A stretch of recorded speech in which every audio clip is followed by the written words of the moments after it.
বিগত সরকারের সমস্ত কিছুকে অবৈধ ঘোষণা করতে হবে।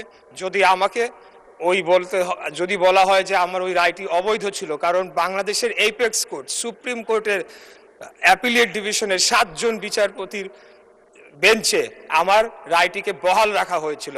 কার্যপ্রণালী বিধির 274 ধারায় আমাকে ব্যক্তিগতভাবে উদ্ধৃতি দিয়ে একটা অসত্য মন্তব্য করা হয়েছে, যার পরিপ্রেক্ষিতে আজকে আমি এখানে দাঁড়িয়েছি। আমি শুধু এই কথাটি বলতে চাই যে যদি অবৈধ নির্বাচনের অবৈধ দাবিদার আমি হয়ে থাকতাম, তাহলে ওই সময় বাংলাদেশের সর্বোচ্চ আদালত 1.5 যুগ ধরে ভালোবাসার নিড়ে এসিআই পিওর সল্ট, সুপ্রিম কোর্টের আপিলেট ডিভিশনের 7 জন বিচারপতির বেঞ্চে আমার রায়টিকে বহাল রাখা হয়েছিল, যেই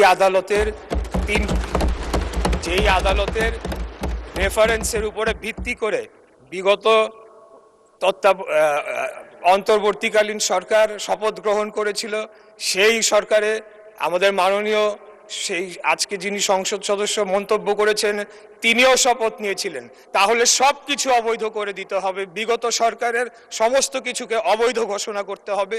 যদি আমাকে যদি বলা হয় যে আমার ওই রায়টি অবৈধ ছিল, কারণ বাংলাদেশের এপেক্স কোর্ট, সুপ্রিম কোর্টের অ্যাপিলিয়েট ডিভিশনের 7 জন বিচারপতির বেঞ্চে আমার রায়টিকে বহাল রাখা হয়েছিল। অতএব আমি এটার তীব্র প্রতিবাদ জানিয়ে আমার বক্তব্য শেষ করছি। ধন্যবাদ সবাইকে।